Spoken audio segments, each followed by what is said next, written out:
They came in the dead of night, armed and ready to seize a land they believed was ripe for the taking, yet they never counted on the indomitable spirit of a 93-year-old grandmother or the tactical brilliance of her Navy SEAL grandson. Friends, this might be the most gripping moment of our tale. The Iron Serpent's all-out assault on a peaceful Montana farm, and how a small town rose as one to fight back. If you want to discover how Harriet Townsend and the people of Elk Creek managed to repel a ruthless criminal empire, I invite you to listen to the complete story, from the heart-pounding preparations to the triumphant last stand. Make sure to subscribe to our channel so you won't miss any upcoming stories that celebrate bravery, unity, and the unbreakable human spirit. Trust me, you won't want to miss a single detail of how this epic showdown unfolds. Harriet Townsend's morning began the same way it had for the last 7 decades. At 93 years old, she rose before the sun crested the Montana mountains, brewed a pot of coffee from beans she ground herself, and stepped onto the front porch of the Townsend family farm. This land had been in her family for over a century, dating back to her grandparents who'd arrived with nothing but a pair of hard-working hands and a fierce determination to carve out a life on the rugged plains. Harriet had witnessed droughts, floods, the loss of her husband in the war, and the passing of dear friends who had once tended these rolling fields by her side. Through it all, the farm had endured.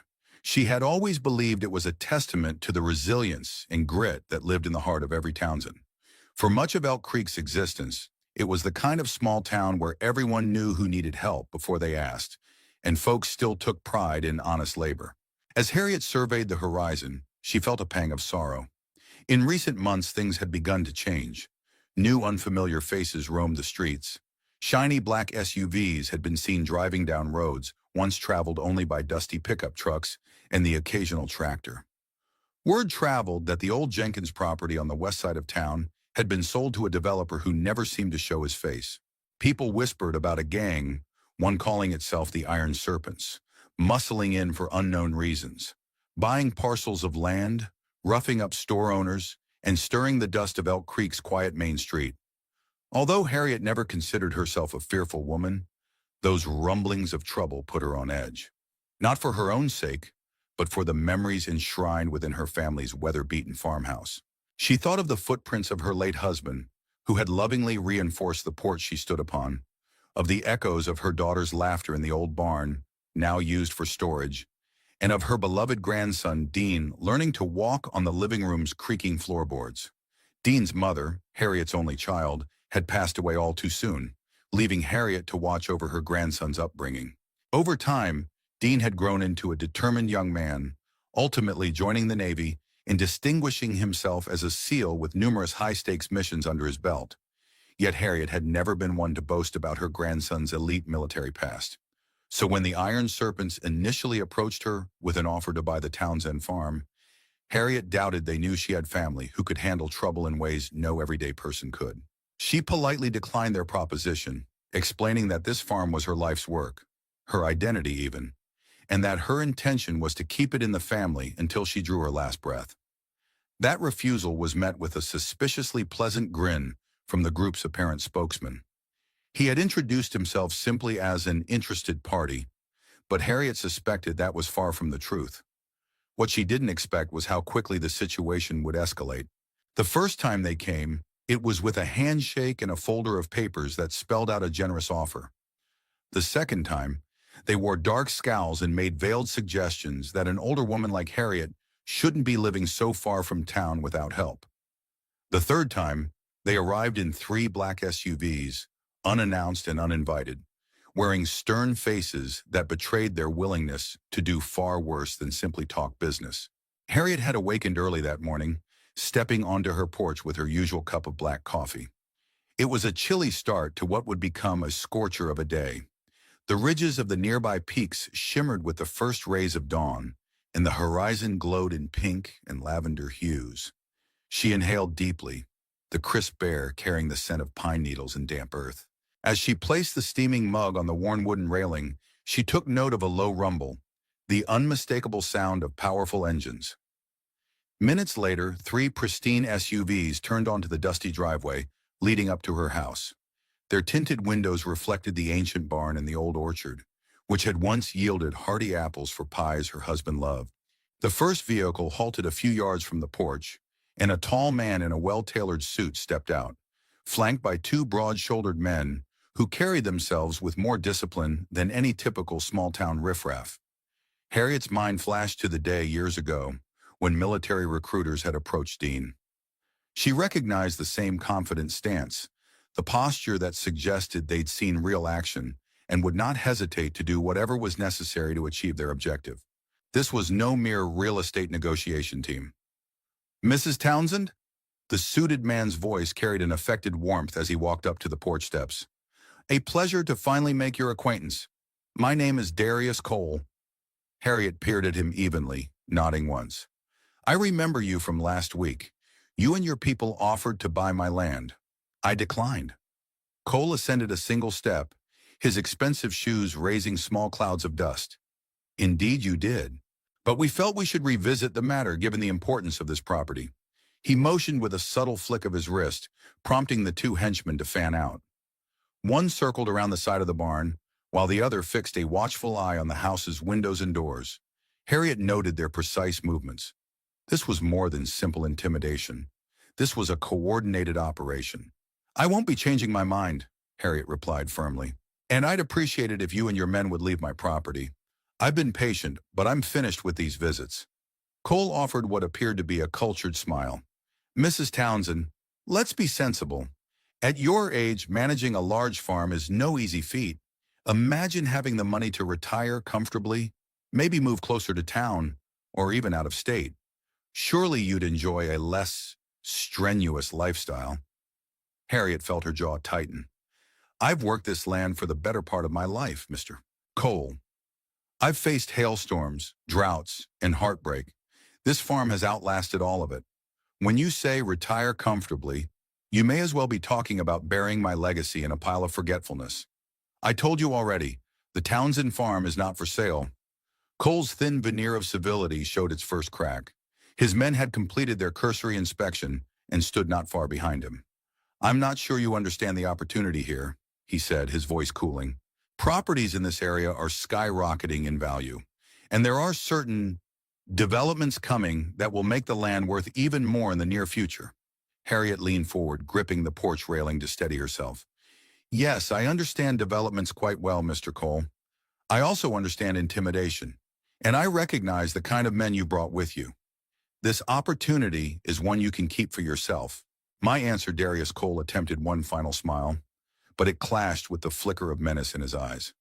"Think carefully, Mrs. Townsend. Refusing this offer might have consequences you wouldn't want to bear. Accidents happen, especially to those living so remotely without close family at hand." He paused, scanning the porch's shadows. "I assume you live alone?" A small smirk crept onto Harriet's face. "That would be your first mistake, Mr. Cole. Assuming I'm alone. The Townsends have connections a bit further reaching than Elk Creek, Montana, and while I might be old, I'm far from helpless." She nodded subtly toward the window, where in plain sight rested a well-maintained hunting rifle. "I'm also an excellent shot when I need to be." Cole's henchman tensed, hands edging closer to hidden sidearms. The man in the suit didn't move. He exhaled slowly. "So that's how you want to play this?" "You showed up uninvited and threatened me on my own porch," Harriet replied. "I'd say that's an odd way to do business. Now get off my land. I won't ask again." For a moment it seemed Darius Cole would press further, but then he tilted his head, as if gauging Harriet's resolve. Finally he motioned to his men. "We'll leave for now, but I promise you, Mrs. Townsend, we'll return, and next time, it won't be a polite conversation." The SUVs backed down the dusty driveway as Harriet stood tall. Only after the vehicles had faded into the distance did she allow the small tremor in her hands to show. She glanced at her phone, the sleek, modern gadget that clashed with the old-fashioned veneer of her life. Harriet had memorized one particular number, a direct line to her grandson, Dean Townsend, who had explicitly told her, "If you ever feel threatened or unsafe, call me. I'll drop everything and come." So, she had never needed to dial it until now. The call connected after the second ring. Dean's voice, cool and controlled, came through the speaker. "Gran, everything all right?" Harriet forced a calming breath. Not particularly, Dean. There's trouble here. Some group calling themselves the Iron Serpents, led by a man named Cole, claims to be making development offers. I turned them down, but they're not taking no for an answer. There was a moment's pause before Dean spoke, and Harriet recognized the steel in his tone, the same unbreakable resolve she had once seen in his eyes when he left for training. I'm on my way. Sit tight, Gran. I'll be there as soon as I can. Harriet set the phone down, eyes drifting to the vast farmland. Memories of her late husband's final promise fluttered in her thoughts. He had pledged to keep the farm thriving for generations, a legacy that symbolized honesty and hard work. She knew the Iron Serpents represented something else: corruption, greed, the willingness to harm others for profit. Harriet had confronted bullies before, but none as organized or well-funded as Cole's men. Yet as fear pricked at her heart, she reminded herself of one indisputable fact. No matter how intimidating the Iron Serpents were, they were not the first to underestimate a Townsend. And if Dean was on his way, it was only a matter of time before Elk Creek saw just how formidable a retired Navy SEAL could be when his family and heritage were on the line. 4 days passed. On the 5th morning, Harriet heard the distant hum of a familiar pickup truck, and her heart lifted. Sure enough, Dean Townsend had arrived, stepping out onto the gravel driveway with a purposeful stride. He was lean, broad-shouldered, and carried himself with an understated confidence that any trained observer would recognize as military discipline. Time in the SEALs had honed his instincts. He surveyed the farm with quick, discerning glances, as though searching for threats hidden among the tractors, silos, and livestock pens. When Harriet met him on the porch, Dean embraced her gently, conscious of her frailty. You holding up okay, Gran? She tried to ease his concern with a slight grin. I'm more stubborn than all that, but I'm glad you're here. Guiding him into the house, she recounted everything that had happened since Cole's first visit. Each veiled threat, each suspicious vehicle lurking at the edge of her property. She also mentioned rumors from around Elk Creek, how business owners were being strong-armed into selling or paying for protection, and how more residents were reporting run-ins with men who wore the Iron Serpent emblem on their black leather jackets. Dean listened intently, only interrupting once to ask Harriet for the precise times Cole's men had arrived and how many there were. He jotted down every detail in a small notebook he kept in his breast pocket. When Harriet finished, he gently took her hand. Gran, I'm not going to let them push you off this farm, but dealing with this might be bigger than just me. If it's as organized as it sounds, we'll need all the help we can get. Together, they headed into town. The main street of Elk Creek still boasted a familiar, rustic charm. A barber shop with striped poles, an old movie theater with a neon marquee, and Glenn Meyer's diner on the corner, where checkered tablecloths and bar stools evoked a bygone era. Dean suggested they start at the diner to talk with Glenn, a longtime friend of the Townsend family and a repository of local gossip. Glenn welcomed them with open arms, but his grin faded when Harriet explained the Iron Serpent's intimidation tactics. Seems every week I hear about another store or farm getting an offer they can't refuse, Glenn muttered, passing them steaming mugs of coffee. A few folks buckled under the pressure and sold. Others went missing entirely. He paused, lowering his voice. Sheriff Henderson's hands are tied. She's got a few deputies she trusts, but half the department's rumored to be on the Serpent's payroll, either through bribes or fear. After finishing their coffee, Dean and Harriet made their way to the sheriff's station, an unassuming red brick building with a single radio tower sprouting from its roof. Inside, they found Sheriff Becky Henderson hunched over her desk, a cup of stale coffee and a half-eaten sandwich testifying to her hectic schedule. Her blue eyes flickered with relief and then caution as she recognized Harriet and read the determined expression on Dean's face. I wondered if you'd come, Henderson said, clearing paperwork to make room for them at her desk. I've been inundated with complaints about the Iron Serpents, but evidence is hard to pin down. Folks are scared. When they do talk, it's only in whispers. It's like no one wants to be the first to take a stand. Dean introduced himself as Harriet's grandson and a former Navy SEAL. Sheriff Henderson looked both relieved and concerned. If you stand up to these serpents, she warned, you're effectively painting a target on your back. They may not hesitate to retaliate. I understand the risks, Dean said simply, but I'm not going to let them terrorize my grandmother or anyone else in Elk Creek. We can't handle this alone, though. Maybe my training can help, but if your department is compromised, we need to figure out who we can trust. Henderson handed him a thin file with what little official data they had on the Iron Serpents, a rap sheet of minor offenses, and a scattering of circumstantial evidence tying the group to larger criminal enterprises. From what I can gather, Darius Cole is the new puppet master pulling the strings. He used to be a small-time enforcer for an outfit down in Nevada, but after some big payday, he arrived here with funds, men, and a plan to spread his influence. At least that's the rumor. The truth is, I'm not even sure Cole is the top dog. Might be working for an even bigger fish. Dean flipped through the file, absorbing details of the Serpent's rumored smuggling operations, local bribes, and ties to a possibly broader criminal network outside Montana. Well, we need more intel, he concluded, returning the file. And if half the department's on Cole's payroll, we have to be extremely careful about who sees this. On their way out, Henderson gave Dean and Harriet a hesitant smile. Glad to have you on board, Dean. But watch your step. You're dealing with professionals who won't hesitate to make a statement if they feel threatened. Stepping out of the station, Harriet squinted at the brilliant morning sun. So what's next? She asked quietly. Dean checked his phone. I've got a buddy, an old SEAL teammate, who works in private security and has connections in state law enforcement. Might be able to help, but this is going to be a long fight if Cole is entrenched with local officials and has money to spare. In the meantime, we gather as much information as possible. They returned to the diner where a few townsfolk had gathered, all wearing worried expressions. Word had spread that Harriet's grandson was back and might be the one person who could stand up to Cole. Donna Wilcox, who ran a local grocery and produce shop, stepped forward. Dean, Harriet, I can't stand what's happening in our community. My store's been vandalized twice since I refused the Serpents one protection. I want to help, but I don't know how.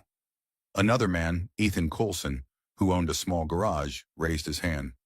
I got approached just last week with a buyout. Saw the same black SUVs lurking near my property. When I said no, they slashed the tires on half the trucks I was working on. Dean looked at each of them. We need witnesses, people who can document what the Serpents are doing, and we need to share that information with Sheriff Henderson or others we trust. If we stand alone, we're easy pickings, but if enough people push back, we can force the Serpent's hand. A hush came over the group. Harriet felt a surge of both pride and worry. She knew Dean's plan was to unite the townsfolk, but unity alone might not be enough against a well-connected crime syndicate. Still, it was a start, a glimmer of determination that Elk Creek sorely needed. That evening, Harriet returned to the farm, feeling the weight of the day's revelations. She found herself standing by the dilapidated barn, recalling better times when her daughter would feed the horses, and Dean, as a small child, would scramble through hay bales. The wind carried the faint scent of sage and dust, mixing with Harriet's nostalgia and a lingering sense of unease. Dean spent the next few days calling in favors from contacts he'd amassed during his SEAL career. He also spent hours driving through Elk Creek and its outskirts, mapping out who had sold their land under pressure, who had received threats, and who might still be deciding their next move. In the process, he discovered something unsettling. Many properties recently sold to the Iron Serpents were strategically located near highways, logging roads, or county lines, places that could facilitate drug or weapon trafficking. It was no random land grab. It was a carefully orchestrated plan to control key transport routes. During one of his drives, Dean noticed a large black SUV tailing him through a back road. He recalled the warnings from Sheriff Henderson. Pulling into a gas station, he pretended not to notice the SUV parked across the street. As he filled up his truck, a tall, lean man with a shaved head ambled over, wearing a menacing grin. "You Townsend?" the stranger asked. Dean didn't bother lying. "Yeah, something I can do for you." The man's grin widened. "Name's Colton, one of Mr. Cole's associates. Word is you've been asking questions around town. That's not so wise. Sometimes folks who ask too many questions wind up finding answers they don't like." Dean calmly hung the nozzle back on the pump, locking eyes with the man. "You can tell Cole that I'm just making sure my grandmother's not being harassed. If he's doing everything above board, then there's no problem, right?" Colton's grin faded into a cold glare. Watch yourself, hero. This ain't some war zone you can swagger through. We make the rules here. Nyachanin. Without another word, he turned and got back into the SUV, which sped off with a screech of tires. Dean exhaled slowly. In a sense, he wished this was a conventional battlefield. His SEAL training had primed him for direct action, for tackling a clear enemy with defined objectives. But this was a complex mesh of intimidation, bribes, and corrupt officials that required a delicate balance of exposure and caution. Later that evening, Harriet heard Dean's truck return. She was in the kitchen fixing a modest supper of roasted vegetables and cornbread. Dean walked in, dust on his boots, lines of fatigue creasing his forehead. "You hungry?" Harriet asked softly, motioning to the simmering pot of soup. He nodded, though he didn't seem to have much appetite. As they ate, he described the day's events, omitting nothing.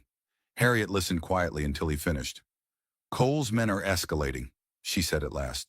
"The fact they're tailing you so openly suggests they think they own this town already." Dean set his spoon down and leaned back. "We need more people willing to speak up. We also need evidence. Videos, photos, documents, and we might have to set a trap. If Cole's men make a wrong move, we can have them charged. But we'll have to move fast. If there's real corruption among county officials, Cole might get them off the hook just as quickly." Over the next week, Harriet and Dean worked hand in hand with a small group of citizens determined to take Elk Creek back. They held quiet gatherings in the back of Glenn Meyer's diner, away from prying eyes. Sarah Alvarez, a journalist for the local paper, joined them. She was young, sharp, and had recently moved from a larger city. Unafraid of confrontation, she had started digging into property transactions and discovered glaring inconsistencies that suggested shell companies were laundering money through Elk Creek's real estate market. Sarah showed them records of suspicious wire transfers connected to Darius Cole's associates, many of which originated from accounts flagged by federal agencies for possible criminal links. "We're dealing with big money here," Sarah explained, sliding a folder across the table. "They're buying up properties near state highways, old logging roads, and rail lines. This isn't just about controlling the local drug trade. It's about establishing a corridor for bigger operations." Dean scanned the documents, heart thumping. "They're setting up a pipeline, possibly for drugs, weapons, even human trafficking. If we don't shut this down, it'll become a full-blown criminal enterprise right under our noses." Glenn, listening intently, scratched his chin. "Sheriff Henderson's got her hands full, just trying to keep the peace with her dwindling group of loyal deputies. And if we involve outside help, we need to be sure they're not in Cole's pocket too." Harriet, who'd been silent, finally spoke. "Then we do this piece by piece. Gather evidence. Catch them in criminal acts. Show the people of Elk Creek what's really going on. Once enough folks see the truth, they'll stand against Cole." It wasn't a simple plan, but it was a start. They decided to begin by collecting first-hand accounts of intimidation and violence. Donna Wilcox agreed to mount security cameras around her grocery store to record any late-night vandalism attempts. Ethan Coulson would do the same at his garage. Sarah Alvarez promised to keep investigating the money trail, using her press credentials to request documents from the county records office, albeit quietly, to avoid tipping off any serpent-aligned officials. Meanwhile, Dean reached out to an old SEAL teammate, Troy Wilkinson, who now worked in a private intelligence firm. Troy had access to surveillance drones and advanced tracking systems that could monitor suspicious movements without local law enforcement needing to be directly involved. "I'll do what I can," Troy said over the phone, his voice crackling. "But as soon as Cole's men realize they're being watched, they might escalate. Be ready." They were preparing to face that escalation. Harriet, stubborn and unflinching, busied herself fortifying the farmhouse. She had Ethan help reinforce the doors, installing stronger locks and placing motion sensor lights around the perimeter. At night, she kept her rifle within reach, refusing to be bullied into running away. Dean worried about her, but Harriet insisted she wouldn't leave. "If I do," she said simply, "Cole wins." The gatherings at Glenn's diner became a discreet but vital meeting place for a growing circle of townsfolk who had had enough. Some were frightened, some were angry, but all were resolute. They swapped stories of intimidation, took note of suspicious vehicles, and provided helpful tips like, "Cole's men were seen near the old logging trail last night," or "A man with a serpent tattoo asked around about Harriet's grandkid." In these moments of hushed determination, Elk Creek began to rediscover a sense of unity it had nearly lost. Midway through the second week of Dean's arrival, Sheriff Becky Henderson called for an urgent meeting in the late afternoon. Harriet, Dean, and Sarah arrived at her office to find Henderson flanked by two deputies she trusted, Levi Parker and Janet Rhodes. The tension in the small room was palpable. Henderson drew the blinds and spoke in a low voice. "We've just received credible information that a high-ranking member of the Iron Serpents, a man named Bryant Dodge, has come into town. Rumor has it he's in charge of more serious undertakings for coal. We're talking large-scale drug shipments and possibly cartel connections." Dean exchanged glances with Harriet. He'd heard of the name in passing, rumored to be Cole's right-hand enforcer, the kind of figure who handled cleanup work when intimidation wasn't enough. "What's he doing here?" Dean asked. Henderson sighed. "That's the big question. Could be finalizing deals. Could be planning a heavier show of force. My sources are limited, but they indicate a potential escalation. If the Serpents sense the town is uniting against them, they might decide it's time to crush that resistance before it becomes a real problem." Janet Rhodes, her short hair framing a face etched with worry, leaned forward. "We've heard chatter on the police scanner, unofficial frequencies, talk of certain transactions happening near the abandoned quarry off Highway 34. No one seems to know exactly what's being exchanged, but it's big enough to involve a dozen Serpent vehicles." She shifted her gaze to Harriet. "We're concerned about you, Mrs. Townsend. If they're ramping up operations, your farm, sitting in a strategic location near the same highway, might be their next focus." Harriet remained unruffled. "I appreciate the concern, Deputy, but I'm not budging. I've lived here most of my life, and I'm not leaving just because a few criminals think they can bully me off my land." Dean rubbed his temples, trying to piece together what would come next. If the Serpents completed a major transaction, they'd have more resources to solidify their hold on Elk Creek, possibly making it impossible for the townsfolk to fight back. On the other hand, if they were caught in the act, it could be the evidence required to bring in external law enforcement, maybe even federal agencies. Sarah Alvarez placed her notepad on the sheriff's desk. "I've been talking to a contact in the state attorney's office. If we can show them enough to suspect interstate trafficking or a direct link to a known cartel, we might get the DEA or FBI here. But we need concrete proof, not just rumors." Henderson nodded. "Levi and Janet can keep an eye on the roads near the quarry, but they can't do it alone. We're stretched thin, and half this department can't be trusted. The last thing we need is Cole's guys finding out we're monitoring them. We'd lose the element of surprise and might put our only loyal deputies in jeopardy." Dean stood up, a plan forming. "We could use a drone.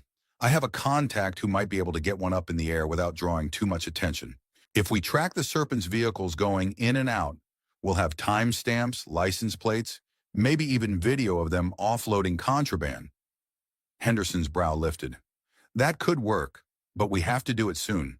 They might be conducting this transaction within the next 48 hours. No one in the room voiced the fear that was on everyone's mind. If the Serpents realized Elk Creek was fighting back, they'd retaliate, and the entire town could be caught in the crossfire. Still, they had no choice. With Cole raising the stakes, Harriet's steadfastness and Dean's resourcefulness, the stage was set for a confrontation that felt inevitable. Under cover of darkness, Dean and Sheriff Henderson's two trusted deputies drove out toward the old quarry.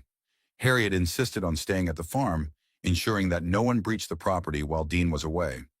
She spent the night in a rocking chair by the front window, a loaded rifle within arm's reach and a radio on the side table.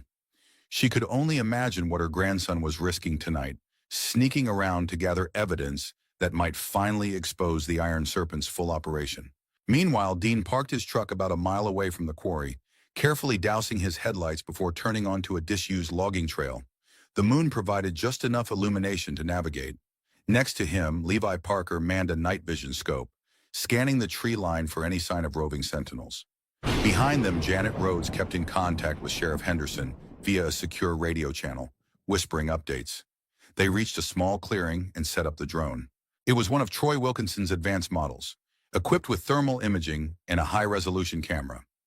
As it rose silently into the sky, Dean took the controller, performing a systems check before guiding it toward the quarry. If all went well, they'd catch a glimpse of the Iron Serpent's clandestine meeting. Levi stared at the drone's live feed on a small tablet screen. There, he whispered urgently.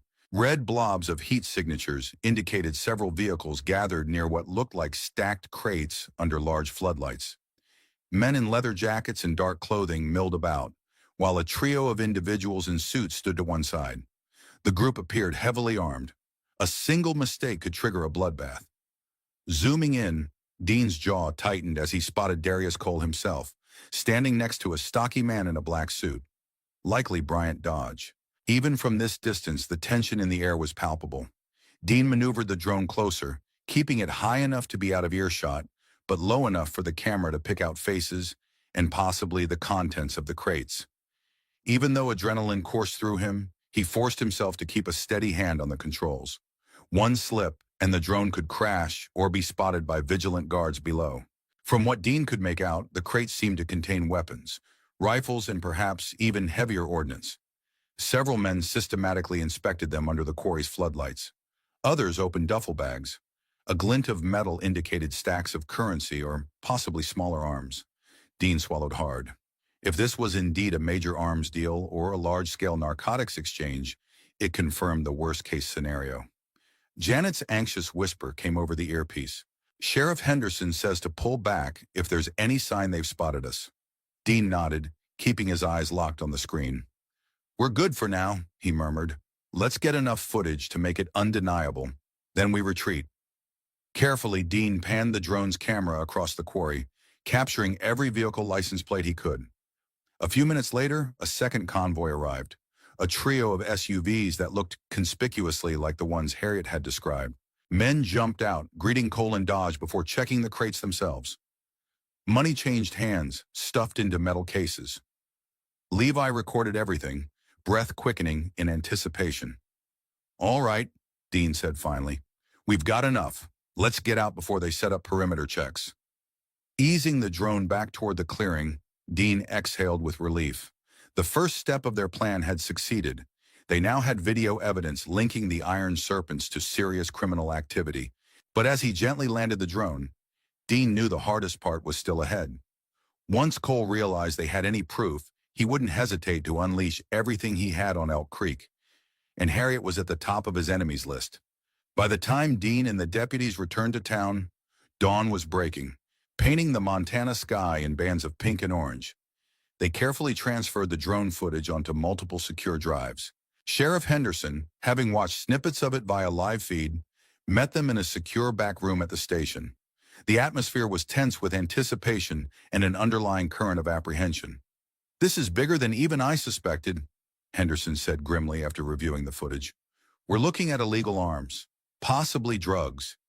Definitely a high-level transaction. Cole's not just running a local racket. He's hooking Elk Creek into something far more dangerous. Dean nodded. We need to get this to someone at the federal level we can trust. But the moment we tip our hand, Cole will suspect it. There's no guarantee we have time to wait for reinforcements.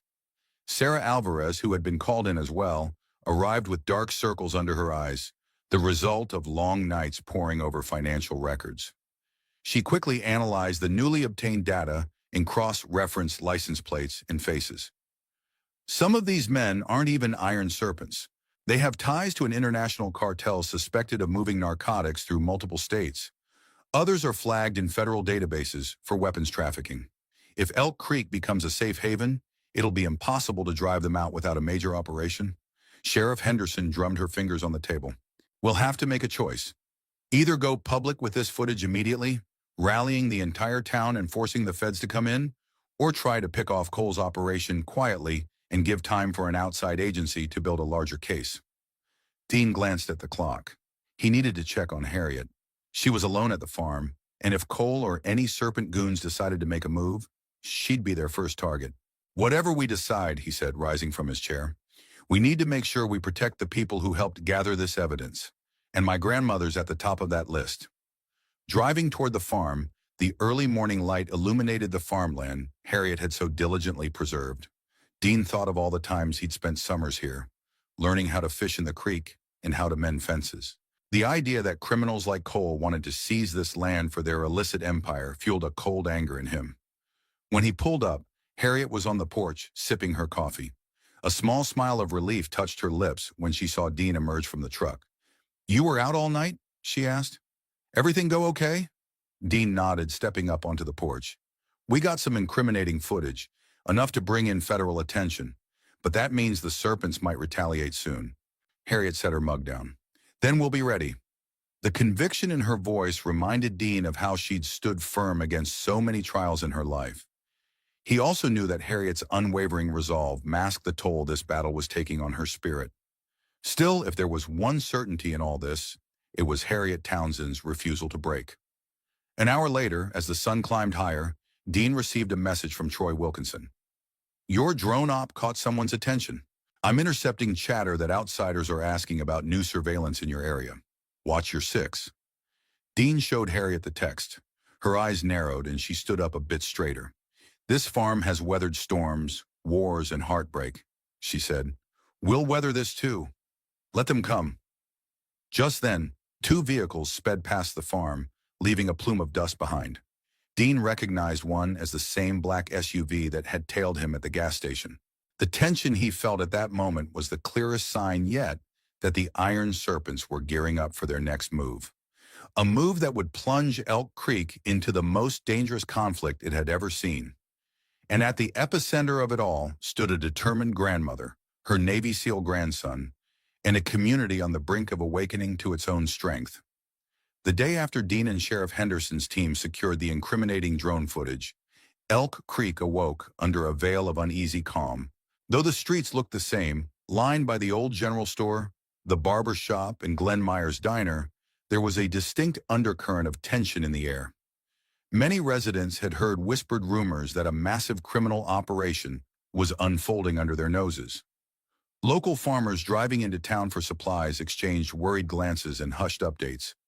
It was as though everyone sensed that a storm was building, but no one knew exactly when or where lightning would strike.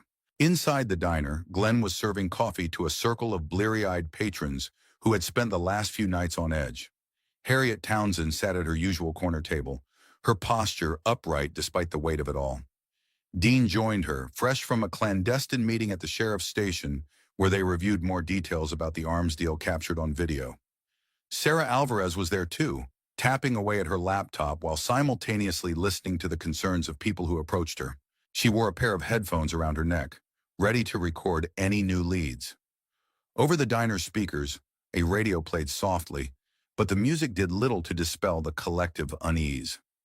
Harriet sipped her coffee, eyes shifting to Dean. "How long do we wait before we make a move?"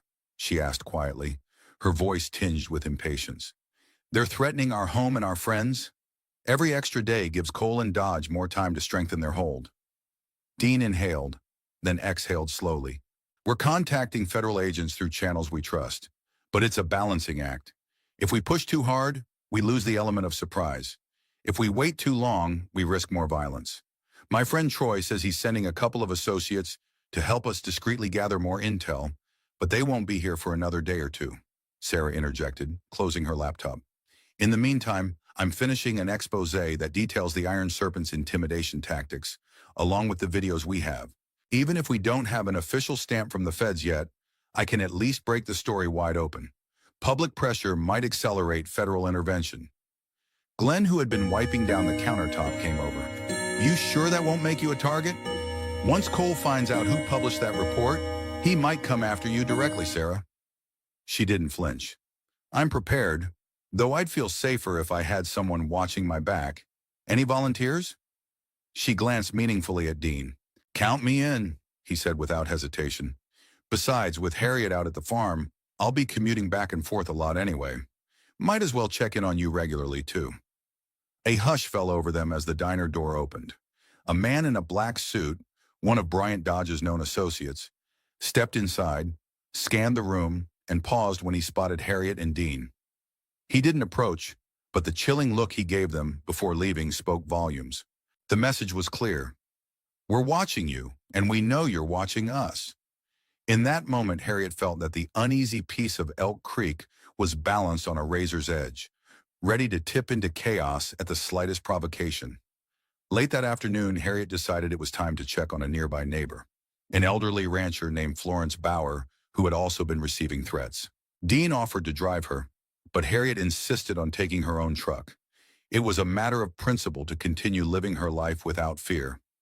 Still, she allowed Dean to tail her discreetly on the route that wound through the rolling grasslands dotted with irrigation pivots and grazing cattle. Although it was only a 30-minute drive, Harriet felt the subtle prickle of eyes on her at every turn. It wasn't paranoia. Earlier that week, a friend had spotted an SUV matching the Serpent's description parked on a rural overlook, as though scouting vantage points. Harriet refused to show her unease. She kept her gaze on the open road and reminded herself that letting criminals disrupt her daily routine would hand them the victory they sought. When she arrived at Florence's place, a modest farmhouse with chipped white paint, she saw the older woman at the gate, waving tentatively. Harriet parked, and Dean stopped a short distance away, pretending to check something under his hood while covertly observing the surroundings. Florence's eyes darted around as though expecting trouble at any moment. "Harriet, I'm so glad you came," she said, voice trembling. "Two men knocked on my door yesterday, said they were from some development company. I knew it was a lie, told them to leave, but they wouldn't take no for an answer. I finally threatened them with my shotgun, and they left, but not before warning me that accidents happen." "Accidents," Harriet echoed softly, her grip tightening on the gate. "You're not alone, Flo. We've got people looking out for each other. Dean's back in town, and the sheriff is trying to figure out which deputies she can trust. Don't give in." Tears glistened in Florence's eyes. "I just want to live in peace. Is that too much to ask?" Harriet squeezed her hand. "No, it's not. And I promise you, we're doing everything we can to stop this." They discussed safer living arrangements, perhaps Florence moving in temporarily with a relative until tensions cooled. But Florence, much like Harriet, was anchored to her family land. Reluctant to uproot her life, she said she would stay put, though she agreed to call Harriet or Dean at the first sign of danger. As Harriet turned to go, she noticed Dean waving for her attention from the roadside. With a reassuring nod to Florence, she walked back to the truck. Dean spoke in a low tone. "Someone's watching us from that ridge to the east. Hard to make out, but I'm certain I saw a glint of metal, like a scope or binocular lens, catching the sun." Harriet's shoulders tensed. "Probably more serpents, checking to see if we're strong-arming Florence into joining us. They want to know how united we are." Dean cast a glance at the ridge. "We need to be careful. Every time we move, they're observing. Let's head back soon. I'll keep watch in the rear view to see if they try following us." As they returned to the vehicles, Harriet felt a flash of fury at the idea of criminals prying into her private life, sowing fear among neighbors. Her anger gave her a cold clarity. The iron serpents were building towards something bigger, and the next confrontation would not be polite or restrained. In that moment, Harriet resolved that no matter what it took, she would stand firm against anyone who dared to threaten the land her ancestors had fought so hard to cultivate. That evening, the sun dipped behind Montana's rugged skyline, painting the fields in hues of orange and dusky blue. Harriet was back at the farm, checking her livestock one last time before turning in. The cows swished their tails lazily, unfazed by the tension that gripped their human caretakers. The serenity of nature seemed at odds with the storm of threats, clandestine meetings, and menacing strangers swirling around Elk Creek. Inside the farmhouse, Harriet found Dean hunched over the kitchen table, examining a map of the region. Several roads and vantage points were marked in red ink. He looked up when Harriet walked in. "Hey, Gran, I've been mapping out all the places we've seen those black SUVs or had sightings of suspicious men. They're basically surrounding the whole town with observation posts." Harriet's eyes drifted across the dots on the map, forming a partial ring around Elk Creek's perimeter. "What do you think they're planning?" Dean traced a finger along an unpaved route leading toward the east side, where farmland bled into old forest roads. "I'm not entirely sure. It's like they're setting up a cordon, monitoring who comes in and out. If I had to guess, they're preparing for a major operation, maybe finalizing control over certain routes or waiting for a big shipment." Her stomach twisted at the realization that these criminals were turning her home into a clandestine battleground. "Where does the sheriff stand right now?" "She's alerted of federal contact, but it's moving slowly. Bureaucracy. Meanwhile, we're collecting more evidence to ensure we can get a full task force or even the DEA involved. But the iron serpents may not wait. They've got enough manpower to initiate violence on their own terms. A quiet knock on the door startled Harriet. Through the window, she glimpsed the silhouette of a person wearing a baseball cap. Instinctively, she reached for the rifle leaning by the wall. Dean approached the door cautiously. "Who is it?" "It's me, Troy Wilkinson," came a muffled reply. "Dean, you called for backup?" Dean exhaled a breath of relief and opened the door. Troy entered, removing his cap to reveal sandy blonde hair and sharp, observant eyes. He clasped hands with Dean, then nodded politely to Harriet. "Ma'am, thanks for letting me barge in at this hour." Setting his duffel on the floor, he explained that he'd arrived in town incognito, hoping the serpents wouldn't realize outside help had arrived. Brought some specialized equipment to help monitor their movements. Cameras, encrypted comms, the works. Harriet eyed the duffel bag. "You sure you won't just attract more trouble?" Troy gave a wry smile. "Trouble's already here, Mrs. Townsend. I figure it's best we even the odds a bit." They settled at the kitchen table, and Troy pulled out a rugged laptop. He showed them a heat map of the region, generated from satellite sweeps and high-altitude aerial imagery. "We can't get too close or they'll suspect we have advanced gear. But from this broad data, it looks like they've increased activity around a disused rail spur north of town. Could be a big drop-off location." As Harriet studied the screen, she recalled how that spur had once carried wheat and cattle to distant markets.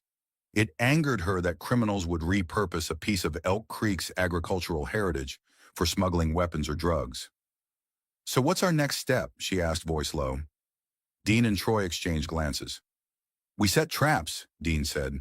"We make them show their hand while we gather proof that no one can ignore. But it won't be easy, and it's certainly not without risk." Harriet swallowed hard. The farm felt suddenly smaller, the walls of the old house closing in around them, as if hinting that time was running short. If the iron serpents truly encircled Elk Creek, then the moment was fast approaching when Harriet, Dean, and the rest of the town would have to stand and fight, or lose everything they had ever built. The next morning, Harriet woke to the rumble of vehicles rolling past her driveway. Peering out the front window, she saw a convoy of 3 dark SUVs gliding along the dirt road at a steady, deliberate pace. They weren't stopping. It felt more like a warning, an overt display of presence meant to rattle her. Dean, already awake, observed alongside her. "Bold move," he muttered. "They aren't even pretending to be subtle anymore." Harriet narrowed her eyes. "They're trying to show they can come and go as they please." Well, that only confirms they plan to make a big move soon. She refused to let fear dominate her morning. Instead, she stepped onto the porch and casually drank her coffee in plain view of the SUVs as they disappeared over a rise. Symbolic or not, it was her way of signaling that she wouldn't back down. A couple of hours later, she drove into Elk Creek with Dean following in his own truck, both of them alert for any sign of trouble. At Glenn Meyer's diner, they found Troy huddled with Sarah Alvarez, poring over fresh intel. Sheriff Henderson walked in, accompanied by her loyal deputies, Levi and Janet. They wasted no time updating each other. "I've just had a run-in with one of my own deputies, Alan Frazier," Henderson began, scowling. "He was asking pointed questions about what I was doing investigating the serpents. I suspect he's on Cole's payroll. My best guess is half the station is compromised, feeding information to the enemy." Dean tensed. "That means we have to assume all official channels in Elk Creek are being watched. Any plan we make could be leaked unless we're extremely cautious." Sarah leaned forward, laptop open to a local news draft she was preparing. "I'm almost ready to publish my article on the corruption and the new evidence we got from the quarry. But if you think it'll tip our hand too soon, I could delay." Troy shook his head. "Publishing might actually work to our advantage now. It forces Cole to make a move sooner, rather than letting him consolidate more power. If we keep waiting for the perfect moment, we might never strike." Harriet, normally reticent in such strategic discussions, added her perspective. "I say release it. Let the people of Elk Creek know the truth. More folks will join the fight if they understand just how deep Cole's claws go. And if Cole wants to retaliate against me specifically, well, he already made it clear he's willing to come after my farm. I'm not hiding." A collective murmur of agreement passed through the group.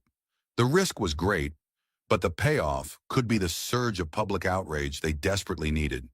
If the iron serpents were to be uprooted, sunlight had to shine on every corner of their shadowy operation. "All right," Sarah said, taking a breath. I'll push the article live this afternoon on the local news site and spread it on social media. I'll also send it to a few regional papers to get broader coverage. She eyed the small circle around her. Once it's out, we can't undo it. That's the point, Harriet replied. Dean placed a hand on Sarah's shoulder. Just watch your back once it goes public. You'll need an escort. I'll rotate with Troy and maybe see if Henderson can spare a trusted deputy. As they finalized details, Harriet looked around at the group, tired but resolute. For the first time in a long while, she felt a spark of real hope. They had a plan and they had unity. Perhaps that combination would prove enough to overturn the serpent's nest that had coiled around Elk Creek.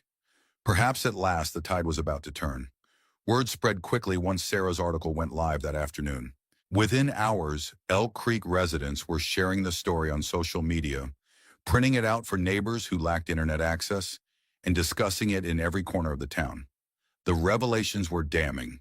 Photographic evidence of large-scale arms transactions, the suspicious property purchases orchestrated by Darius Cole, and the alleged cartel affiliations of Bryant Dodge and his men.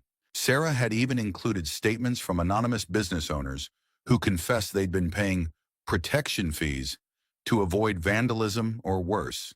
The immediate impact was a sudden wave of outrage and a jolt of collective courage. Long silenced voices began speaking up. Dana Wilcox, the grocery store owner, openly admitted she'd been threatened for months. Ethan Coulson from the garage finally showed the broken windows and slashed tires that plagued his business. Residents who had witnessed intimidation but remained quiet now realized they had to stand with Harriet and the others or risk losing their entire town. Outside Glenn Meyer's diner, a sizable crowd gathered. Farmers in worn boots, shopkeepers in aprons, even teenagers with homemade protest signs. Some demanded immediate resignations of corrupt officials, while others asked pointed questions. Where are the feds? Or, why isn't the county stepping in? The mood was electric, charged with both anger and a new sense of possibility. Harriet had never seen her neighbors so united, and she believed it was exactly what they needed to push the serpents out. But Darius Cole was not one to slink away quietly. Late that evening, just before closing time, the diner's windows rattled with the roar of engines. In a display of brazen defiance, a half-dozen motorcycles emblazoned with the Iron Serpent's emblem screeched to a halt outside. Cole himself wasn't among them, but one of the riders, recognizable from the drone footage, strode into the diner. He glanced around at the patrons before fixing his gaze on Glenn. "We heard about your little article," the biker said loudly, making sure everyone could hear. "Seems some folks are all riled up about fake news. My boss wants to remind everyone that it's easy to stir trouble. It's a lot harder to keep the peace." He pointed a gloved finger at Sarah. "You watch yourself, reporter. We see what you write." Sarah stood, refusing to be cowed, though Dean could see her trembling slightly. "Everything in that article is backed by photographic evidence and eyewitness accounts. If you have a problem with it, maybe you should think about changing your line of work." The biker smirked. "I'd mind my tone if I were you." He turned to the rest of the room. "How about the rest of you? Anyone else want to start trouble?" An unexpected voice cut through the silence. "We ain't starting trouble." It was Bill Parsons, an older ranch hand who lived in Elk Creek for decades. "We're ending it." He rose from his seat, shoulders squared. "It's you outsiders who brought trouble here." The air crackled with tension as the biker sized up Bill, then glanced around the diner to see multiple sets of eyes glaring right back. Deciding he was outnumbered, he chuckled and lifted his hands in mock surrender. "Fine. You all want to do it the hard way? Now we'll see how that goes." Within moments, he and the other serpents roared off into the night, leaving behind an uneasy hush. Sarah exhaled in a shudder. Harriet walked over, patting her arm. "They're desperate to keep us quiet," she whispered. "That means we're getting somewhere. Now we just have to stand firm." Early the following morning, a series of ominous reports trickled in. Stray shots fired near outlying farms, a window smashed at the local hardware store, and suspicious vehicles prowling the residential streets. It was as if the Iron Serpents, infuriated by the article and the community's defiance, had launched a campaign of intimidation to remind Elk Creek who held the upper hand. Sheriff Henderson called an emergency assembly in the town hall. Despite the battered state of the old building, peeling paint, worn floorboards, Its modest auditorium brimmed with residents eager to learn how to protect themselves. Harriet, Dean, Troy, and Sarah took seats near the front, along with Glenn, Dana, and Ethan. At the podium, Henderson cleared her throat, scanning the crowd. "I'll be honest," she began, her voice reverberating in the hushed room. "Our town is facing an unprecedented threat. We have organized criminals in our midst, and some of our own officials and deputies are compromised. But you all need to know something else. We're not alone. I've reached out to federal authorities, and while the wheels of bureaucracy turn slowly, they are turning." A wave of murmurs swept through the crowd. One older gentleman stood. "How do we keep our families safe until they decide to show up?" Henderson's expression softened. "We need to organize, create neighborhood watch groups, buddy systems for running errands, especially at night. Document every threat. If you see suspicious activity, call me or one of my trusted deputies directly." She rattled off a short list of names, ensuring the public knew exactly who was reliable. Dean rose next, stepping forward. "Many of you know my grandmother, Harriet Townsend. She's been threatened multiple times, but she won't stand down, and she shouldn't have to. None of us should. I have a background in military operations.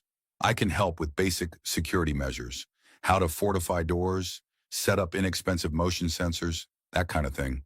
If anyone wants advice, I'll be at the diner tomorrow from 10 to noon." Harriet cast a fond look at her grandson, proud he was using his training to serve the community. The crowd seemed to respond well, with murmurs of approval. Sarah Alvarez then offered a brief update on her ongoing investigations. "We've connected Cole to out-of-state shell corporations that are moving money through Elk Creek. The more evidence we gather, the harder it'll be for him to wriggle free when federal agents arrive. But please, if you have receipts, documents, or anything suspicious, bring them to me or the sheriff." After a short Q&A, the meeting adjourned. Clusters of townsfolk lingered, discussing watch rotations and exchanging phone numbers. Harriet spoke with Florence Bauer, who trembled but thanked Harriet for inspiring her to come out of hiding. "Just seeing so many neighbors prepared to stand together gives me hope," Florence said with a watery smile. Harriet gave her a gentle hug, her own chest tightening with a mix of empathy and resolve. Yet even as they left the town hall, a sense of urgency hovered in the air. The Iron Serpents had already begun retaliating against small acts of defiance, smashing windows and firing random shots. If the community's unity continued to grow, what would Cole and Dodge do next? Harriet suspected the worst. And as she glanced at Dean, Troy, and Sarah, she could see in their faces the same unspoken question. Would they have enough time to fortify Elk Creek before the real hammer fell? Late that night, while most of Elk Creek attempted to rest, a clandestine gathering took place in an abandoned barn at the far edge of the county. One the Iron Serpents had repurposed as a makeshift headquarters. Darius Cole was there, pacing in front of Bryant Dodge, who leaned against a stack of wooden crates, arms folded. Several of their men formed a semicircle, awaiting orders. Cole's voice seethed with anger. "That article was a direct hit to our operation. Law enforcement at higher levels might intervene any day now. We need to lock down this town before it slips from our grasp." Dodge's scarred face twitched in annoyance. "We've done what we can, sent messages, broken windows, fired shots, but this place has more backbone than we counted on. That Townsend woman and her SEAL grandson are stirring people up." Cole paused as though calculating his next steps. "We pull out if we must, but not before we secure the shipments we already have en route. Once we get those weapons distributed, we can cut our losses and shift focus to the next route. Elk Creek was supposed to be easy money. It's turning into a liability." One of their henchmen cleared his throat. "What about the old rail spur and the warehouse outside city limits?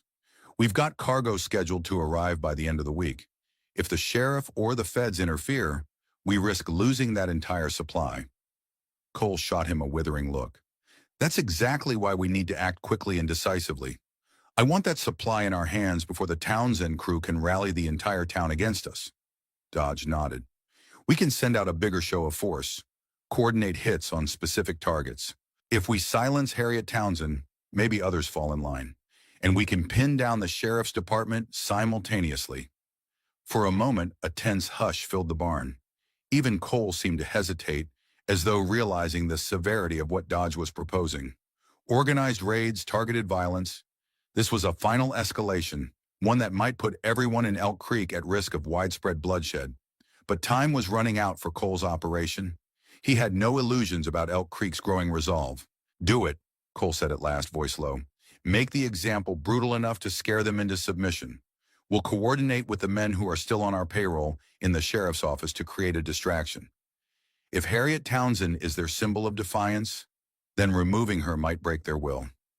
Back in Elk Creek, Harriet had no inkling of the dark plot being set in motion, but she could feel the approaching danger like a cold wind drifting through every open door. Throughout the night, she slept fitfully, clutching her rifle even in her dreams. Meanwhile, Dean and Troy pulled an all-nighter setting up extra motion sensors and silent alarms around the farm's perimeter. If an attack came, they wanted warning. The next morning, Harriet awoke to find her kitchen table turned into a makeshift command center. Laptops, walkie-talkies, printed maps strewn about. She poured coffee for Dean and Troy, who appeared bleary-eyed. Before she could speak, Troy held up a small device that emitted a faint beep. "Motion sensor near the north fence tripped twice last night. Didn't see anyone on the cameras, but it's suspicious. They're probably testing our defenses." Dean rubbed the bridge of his nose. "They're getting bold. We've got watchers on the roads, watchers on the ridges. Cole might be planning something bigger. Gran, I need you to be ready to evacuate if things go south." Harriet's spine stiffened. "This farm has been in our family for generations. I'm not leaving, Dean." He placed a gentle hand on her shoulder. "I know, but promise me, if it becomes a matter of life and death, you'll do what you must." Harriet said nothing, only pressed her lips together in a thin line. She sensed that their confrontation with the Iron Serpents was about to spill into outright violence, and she intended to face it head-on, no matter the cost. 2 nights later, Elk Creek was quiet enough that the hum of a distant train could be heard through the open windows of Harriet's farmhouse. Yet beneath that stillness, tension simmered. Harriet and Dean were finishing a late dinner of reheated stew when a frantic call came in on Dean's phone. It was Sarah Alvarez, voice quaking with alarm. "Dean, something's happening at the Wilcox grocery. Dana just called me. She said a group of men barged in around closing time, tore the place apart looking for contraband documents, and threatened to burn it down. Dana got away, but they've got her son Mark cornered. He stayed behind to protect the store." Dean shot up from his chair, nearly knocking it over. "Where's the sheriff?" "She's on her way, but I heard from one of her loyal deputies that some bogus call lured them across town. Another serpent setup, probably. She could be 20 minutes out." "That's too long." A surge of adrenaline pulsed through Dean. "We'll head there now." Hanging up, he glanced at Harriet, who had already risen from the table, grabbing her keys and coat. "I'm going with you," she said firmly. "Gran, it could get violent." "It already is violent. If Dana's son is in trouble, I'm not going to cower here. Let's go." Relenting, Dean nodded, and they hurried to their respective vehicles. Harriet drove her old pickup, Dean following closely. Through the dark county roads, they navigated by headlights and memory. When they reached the grocery store, the parking lot's lone street lamp illuminated shattered glass across the pavement. A small cluster of iron serpents stood by the entrance, barking orders at a frightened Mark Wilcox, who was being forced to kneel. Harriet's heart hammered. In that moment, she felt an uncharacteristic fury flood her veins. Dean parked nearby, hopped out, and positioned himself behind the open door of his truck, weapon ready but aimed low. Harriet stepped out too, though she remained partially shielded by the side of her pickup. One of the serpents noticed them and cocked a shotgun. "Back off, or we put a bullet in the kid." Dean raised his free hand. "There's no need for that. Let Mark go, and we'll talk about this. Sheriff Henderson is en route. Do you really want to stand off with the entire department?" The lead serpent spat on the ground. "She can't do a damn thing.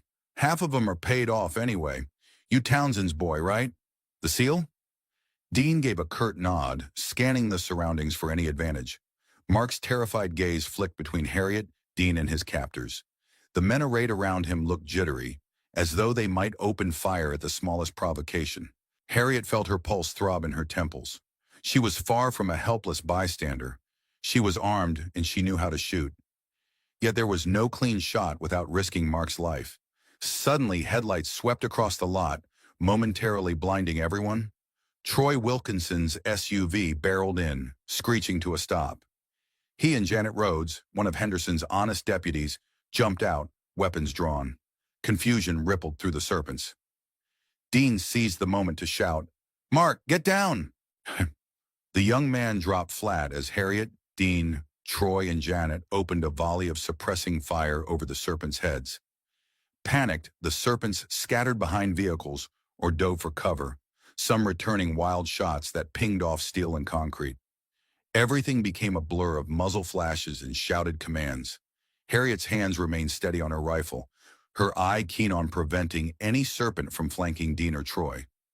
Despite the adrenaline, a cold calm guided her aim. This was her town, her friend's son at stake, and she would not let these criminals triumph. The skirmish ended almost as abruptly as it began. With sirens wailing in the distance, Sheriff Henderson and more backup on the way, the remaining Iron Serpents hastily retreated. In the aftermath, Mark Wilcox bolted from his vulnerable position, tears in his eyes, and threw himself into Harriet's arms. She patted his back reassuringly, promising that he was safe now. Moments later, Henderson's cruiser pulled up, lights flashing. She jumped out, scanning the scene of shattered windows and scorched bullet marks. "Is everyone all right?" she demanded. Dean nodded, though his gaze was distant, replaying the intense seconds of the shootout in his mind. Troy was already moving around the lot, collecting shell casings and snapping quick photos with his phone to document the evidence. Janet, breathing heavily, reported in. "We've got at least one Serpent lying wounded behind that sedan, but he fled on foot with the others once they realized reinforcements were coming. They headed east, maybe toward the creek." Henderson frowned. "We'll organize a search and call in paramedics. But if they've disappeared into the night, we might not find them." She looked around at the citizens standing in small clusters, some trembling, others visibly angry. "I'll radio for more units to secure the perimeter. In the meantime, we need statements from everyone who witnessed this." As Mark was escorted inside the ravaged grocery store, Harriet and Dean locked eyes. The gravity of what had just transpired was setting in. Shots had been fired. People could have been killed. And if the Serpents were bold enough to raid a business in broad view, they were no longer operating in the shadows. Troy sidled up to Harriet and Dean, a camera still in his hand. "We need to be prepared for more of these flashpoints," he warned. "Cole knows he's losing the public relations battle. That means intimidation and violence are now his primary methods." Harriet sighed, a heaviness settling in her chest. "It's not just intimidation, Troy. It's terror.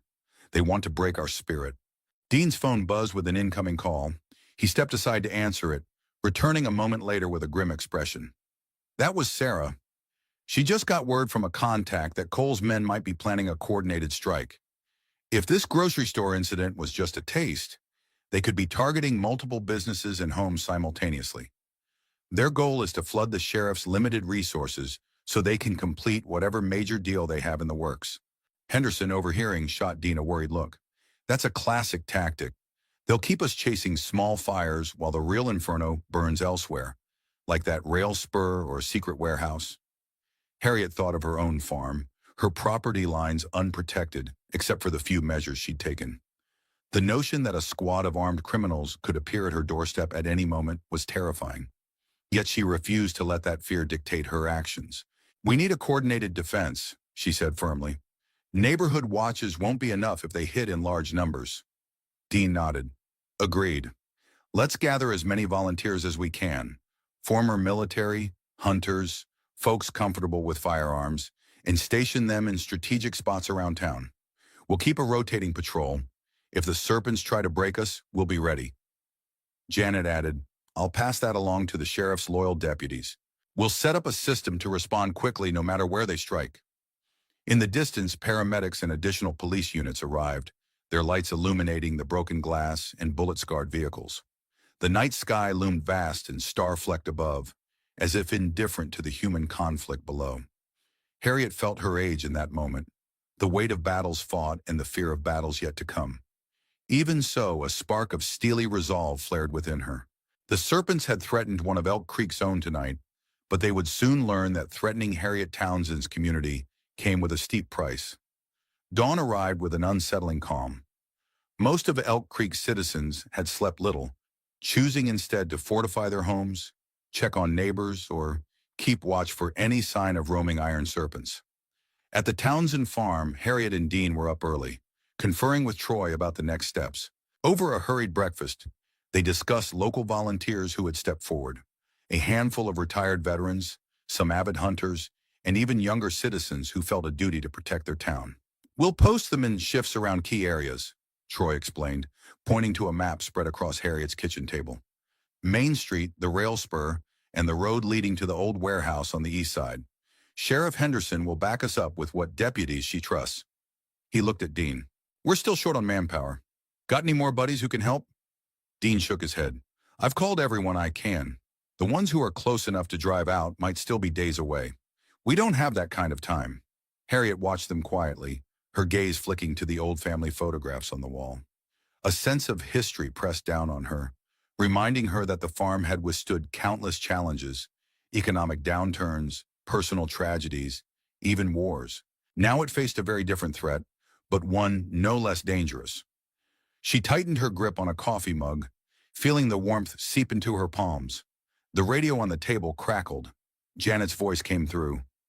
"Heads up, folks. We've got unconfirmed reports of multiple serpent vehicles spotted near Glover's Creek. Another group was seen by the abandoned sawmill on the west side. Could be a diversion.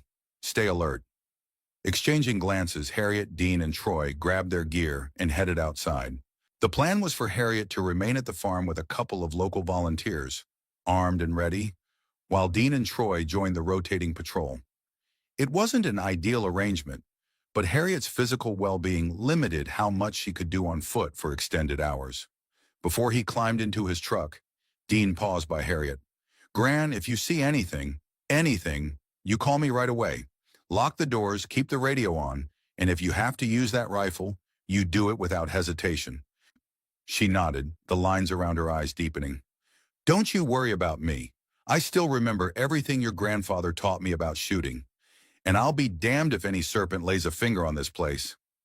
She watched him drive off, dust swirling behind his tires in the early morning light, before turning toward the barn to double-check the motion sensor setups. The day ahead proved tense and disjointed. Alarms went off sporadically. Volunteers reported glimpses of black SUVs on remote dirt roads. At times, it felt like the entire county was under siege by phantoms who vanished just before anyone could corner them. By mid-afternoon, Harriet received updates that put her nerves even more on edge. One volunteer patrol stumbled across tire tracks and discarded bullet casings near an access point for the old rail spur. Another claimed to have overheard chatter indicating a massive shipment would arrive at nightfall. As evening approached, Harriet stood on her porch, eyes scanning the horizon, where the setting sun burned red against the mountainous backdrop. She could almost taste the dread in the air, as though the farmland itself was bracing for a collision of wills. Harriet clutched her rifle, finding small comfort in its weight. The showdown was coming. She could feel it in her bones. And in the deepest corner of her heart, she steeled herself for what that might mean, for the sacrifices Elk Creek's people might have to make to protect their own. There would be no turning back now. Evening settled over Elk Creek in a hush of anticipation. The sun had long vanished behind the mountains, leaving only the faintest glow on the horizon. Houses went dark, not from lack of electricity, but from deliberate choice. Residents were conserving power and cutting down visible lights, fearful of making themselves targets. The tension was palpable on every street and farm, like a taut wire just waiting to snap. At the Townsend farm, Harriet stepped out onto her porch. She was accompanied by two volunteers armed with hunting rifles, local men who had known her family for decades. Their breath created puffs of vapor in the brisk night air. Dean and Troy were patrolling elsewhere, coordinating volunteers and keeping an ear tuned to the police scanner. A hush cloaked the farmland, broken only by the occasional shuffle of cattle or the rustle of leaves in the gentle breeze. Inside the farmhouse, Harriet had converted her living room into a watch post. Maps of Elk Creek and its surroundings covered the coffee table, dotted with small pins indicating sightings of black SUVs and known iron serpent hideouts. One volunteer manned a shortwave radio, listening in on any scrap of conversation that could hint at the gang's next move. Every so often, the deputy Janet Rhodes checked in via walkie-talkie, reporting a suspicious vehicle sighting or a possible decoy attempt by the serpents. Harriet's hand tightened around her rifle. She was prepared to do whatever necessary to protect this land and these people. No matter her age, no matter her creaking joints, she had never felt so resolute. Every story passed down from her grandparents about homesteading hardships, every memory of her late husband toiling in these fields, every tear shed over her daughter's early death, it all coalesced into a single, sharp determination. The iron serpents would not claim Elk Creek. Not tonight. Not ever. In the distance, the headlights of a single car flashed. Harriet's heart skipped a beat until she recognized the signal pattern. It was Dean returning briefly to check on her. She caught a glimpse of his truck rolling up the driveway, accompanied by the swirl of dust. He parked near the barn, then jogged toward the porch. His face looked tired but resolute. "Gran," he said softly, stepping close enough that the volunteers respectfully backed away to give them a moment. "We've had multiple alerts. The serpents have been spotted moving north with a caravan of vehicles, maybe heading toward the rail spur. Another group was heading south, possibly toward the old warehouse. We don't know which is the real target, or if both are." Harriet exhaled, scanning the faint silhouettes of her land. "So they're trying to divide our defenses. Everyone's spread thin as it is." Dean nodded grimly. "Troy's at the southern checkpoint with 5 volunteers. Henderson and her loyal deputies are trying to lock down the rail spur, but the serpents might have an ace up their sleeve. We keep hearing chatter about a shipment, which could be weapons, drugs, or something else." Her jaw set. "Then we hold our ground here. If they come for the farm, we'll be ready." Dean hesitated. "I should stay with you. Troy can handle the warehouse." But Harriet placed a hand on his shoulder, her eyes unwavering. "You're needed wherever the biggest threat is. If you think the serpents are focusing on that warehouse, then go. I can manage. These volunteers will help me hold the farm, Dean. Don't worry." He swallowed hard, torn between duty and fear for his grandmother. "All right," he relented, "but you call if anything changes, and keep your rifle close." With that, he was gone again, the tail lights of his truck fading into the darkness. Harriet stood on the porch, listening to the wind rattle a loose shutter. She could feel something monumental looming just beyond the edge of sight, something that could shatter this fragile unity or perhaps strengthen it, depending on how they all faced what the night would bring. Miles away, Sheriff Becky Henderson huddled behind the open door of her cruiser, scanning the moonlit expanse of the old rail spur through binoculars. Janet Rhodes crouched beside her, weapon at the ready. The tracks, long neglected and overgrown, cut a faint diagonal line across the otherwise empty farmland. In the distance, a cluster of vehicles idled, headlights off. Henderson's heart thumped with tension. They were sure the iron serpents were planning something massive here, but the details remained unclear. "Look," Janet whispered, passing Henderson a small night vision scope. Through the greenish haze, Henderson discerned silhouettes bustling around a shipping container parked near the tracks. "It's got to be that shipment we've been hearing about," Janet added. "Whatever's inside is probably worth a fortune." Henderson's radio crackled. "Sheriff, this is Levi. We're approaching the rail spur from the east side. We'll flank them if we can. You seeing anything?" Henderson pressed the talk button. "Lots of movement.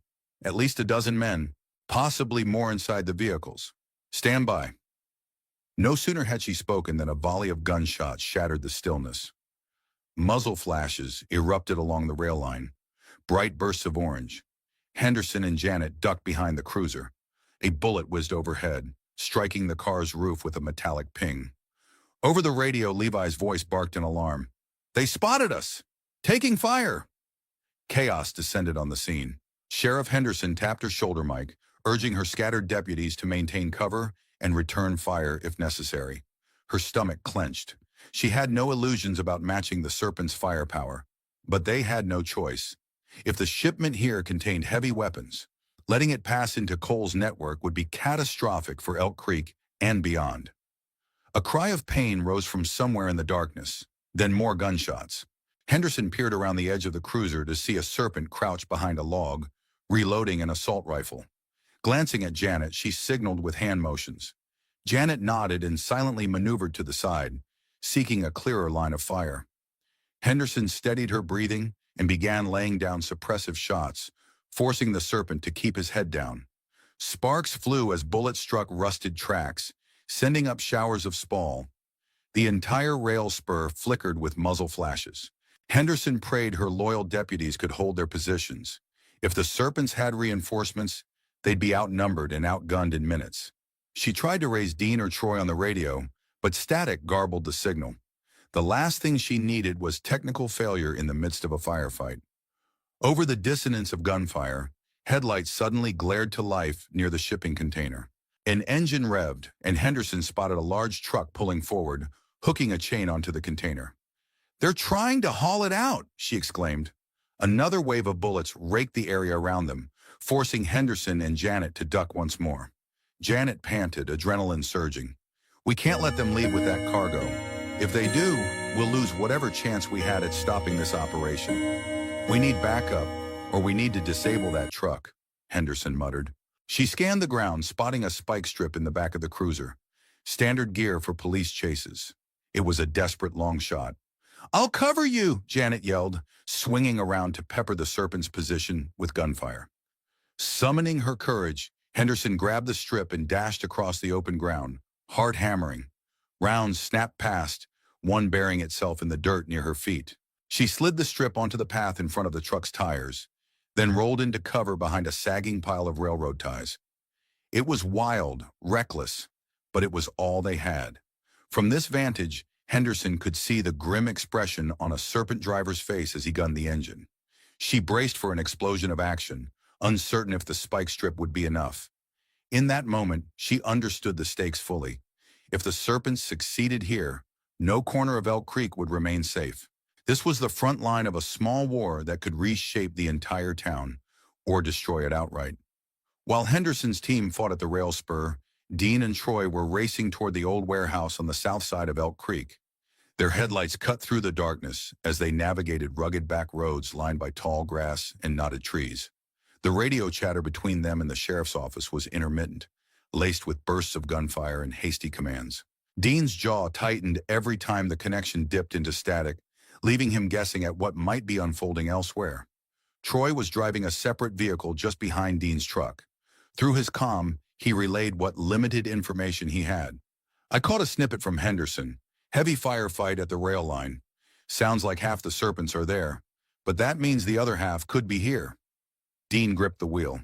"We need to ensure they're not using the warehouse as a fallback or a second drop for more contraband. We can't let them slip past us."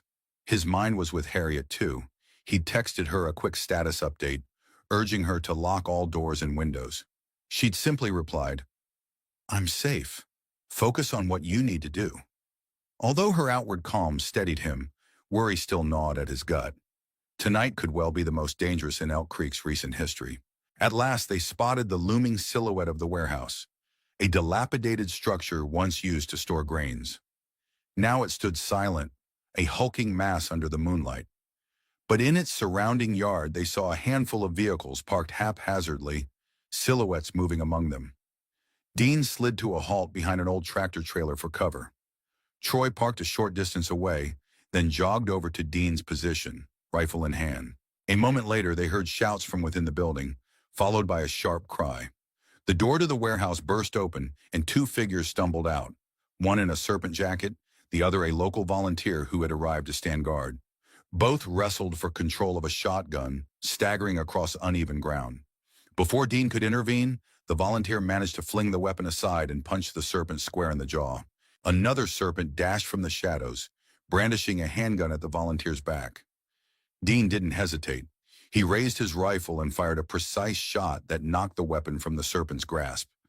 The attacker howled and collapsed, clutching a grazed hand, while the volunteer scrambled away, eyes wide with gratitude. Troy sprinted forward to secure the disarmed Serpent, binding the man's wrists with plastic ties. That was when more of Cole's men emerged from behind crates, firing sporadic rounds. One bullet clanged off a metal support beam near Dean's shoulder, and another ricocheted past Troy. They dropped behind cover, returning fire in tight, controlled bursts. The guttural roars and muzzle flashes filled the night, lending an otherworldly, almost surreal quality to the scene. A place once used to store Elk Creek's harvest now echoed with gunfire and the acrid smell of gunpowder. Gradually, the Serpents inside realized they were outmatched. Many of their more lethal colleagues must have been dispatched elsewhere, possibly at the rail spur, leaving a skeleton crew to guard the warehouse. Dean and Troy pressed the advantage, darting from one piece of cover to another, methodically pinning down their adversaries. After a few tense minutes, the shooting dwindled to silence, punctuated by occasional groans from the wounded. Dean motioned for Troy to circle around, ensuring no more ambushes lurked. Creeping into the warehouse, they discovered a stash of smaller crates marked with cryptic labels, possibly containing ammunition or illegal contraband. Several unconscious or surrendering serpents lay sprawled on the floor. Dean exhaled in relief. Troy surveyed the scene, chest heaving. "We got off easier here than I expected. If half of them are at the rail spur, this might just be the secondary stash." Dean nodded, but a sudden dread clenched his gut. If Cole is nowhere to be found, it means the real fight is still out there. And Harriet, I need to check in on Harriet. He pulled out his phone, heart hammering. A wave of static-laced messages poured in, some from the sheriff's office about the ongoing firefight, others from local citizens claiming they'd seen serpent convoys heading toward farmland. None, however, were from Harriet. Dean's worry spiked, and he gritted his teeth. One more reason to end this madness. And soon. Back at the Townsend farm, Harriet leaned against an interior wall, rifle cradled in her arms. The volunteers keeping watch with her were posted by windows, scanning the darkness for any sign of headlights or flashlights. The night had grown cold, and each exhalation left a faint mist in the dim glow of a single lantern. They'd chosen not to turn on the overhead lights, to avoid making themselves an easy target. Harriet listened to the patchy radio updates. She caught snippets about a chaotic battle at the rail spur and hushed exclamations indicating that Dean and Troy had secured the warehouse. She felt a mild swell of pride at that news. Yet her pulse throbbed each time she heard a burst of static, fearing the next words might herald tragedy. The shortwave crackled, then the deputy Janet Rhodes's voice burst through, breathless. "Sheriff needs backup. Multiple wounded. Serpents are... They're trying to haul away a shipping container. We can't hold them off alone." One of Harriet's volunteers glanced over at her. "They sound like they're in trouble. You want us to go help, Mrs. Townsend?" She pressed her lips together. A large part of her wanted to send every available hand to rescue Henderson and her deputies. But that would leave the farm unprotected. If the serpents realize the farm's undefended, they'll seize it. It's exactly the kind of major property Cole wants. A second volunteer, a retired Marine named Hank, spoke quietly. "I can break away with 1 or 2 men, drive out there, and see if we can help. But we can't leave you totally alone here, Harriet." She nodded. "Take one with you. Leave the rest. That's the best we can manage." Harriet's mind churned, balancing the risks. She couldn't let Henderson fall if there was any chance to help. "Be careful," she added. Hank and another volunteer collected their gear and left quietly, vehicles rumbling away in low gear so as not to draw too much attention. Seconds later, a distant roar of engines pricked Harriet's ears. She stepped to the window, heart climbing into her throat. 2 sets of headlights began approaching along the northern fence line, bouncing in the darkness as they navigated the farm's uneven perimeter road. They weren't speeding recklessly, more like creeping. The volunteers tensed, exchanging urgent looks. "Positions," Harriet hissed, and everyone moved. They'd planned for this. The living room lights were off, but Harriet had set up a row of flood lamps near the barn, connected to a remote switch. If any vehicles rolled too close, she'd flip them on to blind the intruders. One volunteer crawled to a cracked window facing the north side. He peered through night vision binoculars. "Black SUVs," he whispered.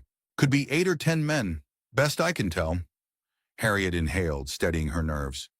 "Wait for them to commit," she said softly. "We don't show ourselves until we know their intentions." Yet she suspected the intentions were all too clear. If these serpents were here, they weren't merely sightseeing. Cole must have reasoned that with the rest of the town's forces engaged elsewhere, now was the perfect time to grab Harriet's prized farmland. As she crouched behind a sofa, Harriet's heart hammered with both fear and a certain ferocity.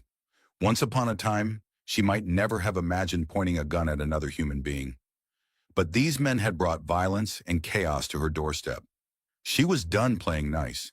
Every fiber of her being demanded that she protect her home, the legacy of her husband, and the land that had nurtured her entire family for generations.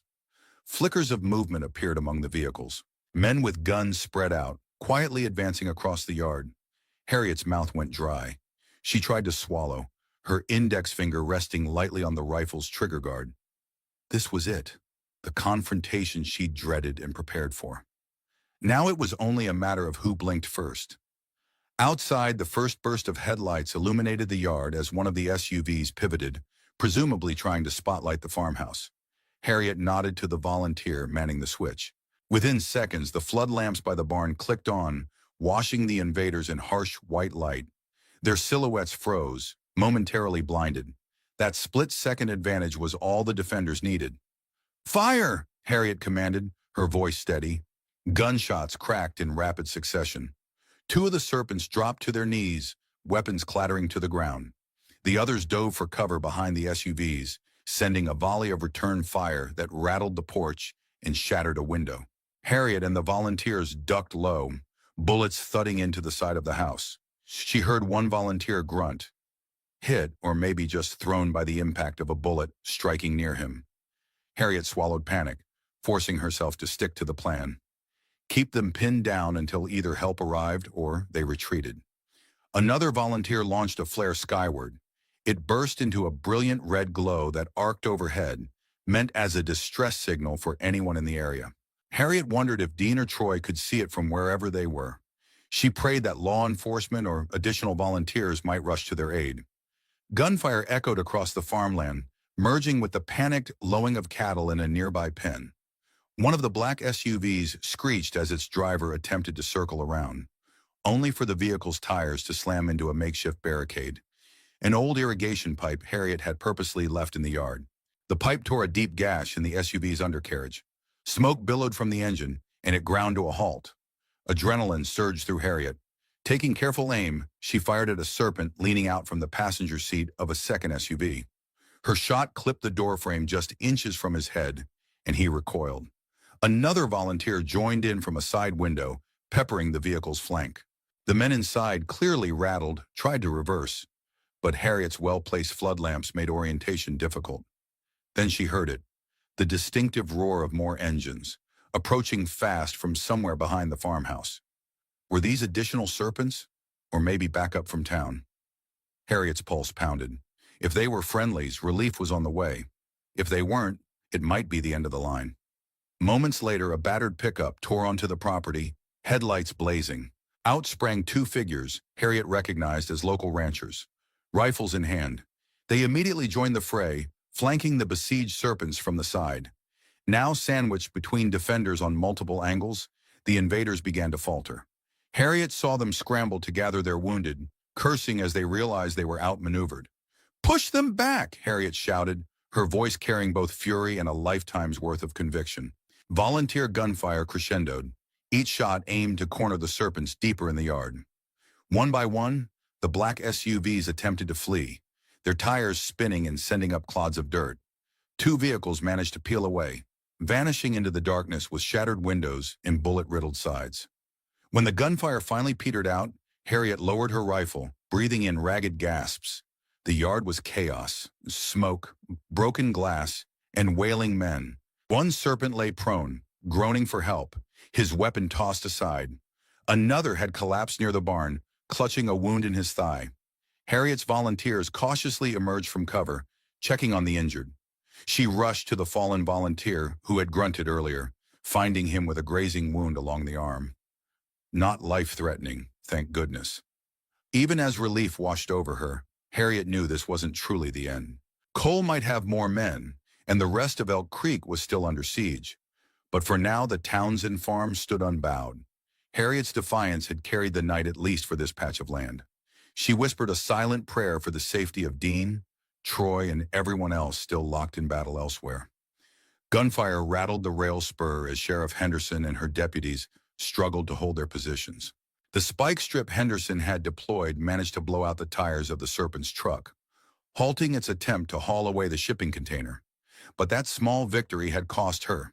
In the frantic crossfire, two deputies were wounded, and the Serpents seemed more intent on killing now that their getaway plan was foiled.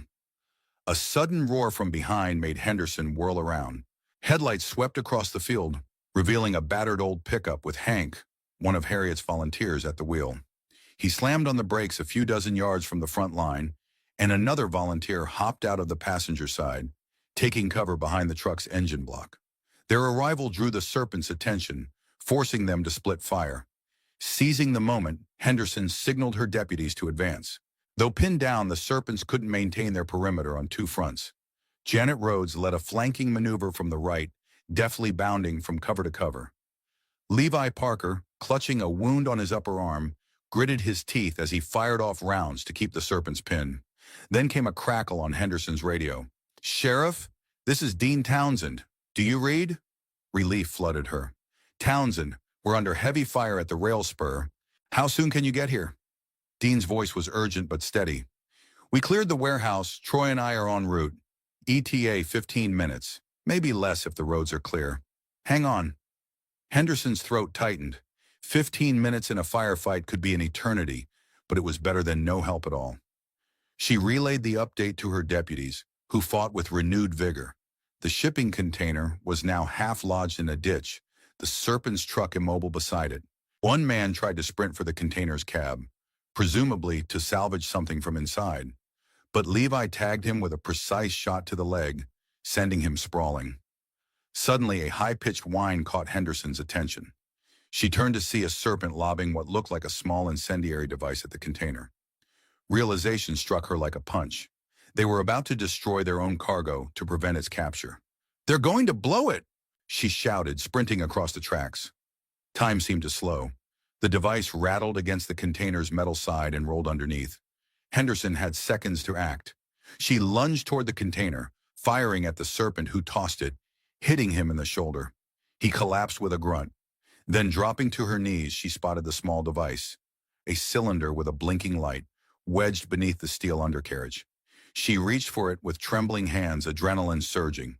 Disarming bombs wasn't exactly covered in her rural academy training, but she had no choice. Her hands fumbled with the device's casing, searching for a pin or fuse. Janet Rhodes rushed over, providing covering fire. Henderson yanked at a wire that seemed to power the blinking light. A shower of sparks spat out, but the blinking stopped. For a heartbeat, she expected an explosion. Instead, silence reigned, broken only by the echo of distant gunfire. Breathing hard, Henderson rolled away from the container. Her deputies stared in stunned awe, then cheered faintly.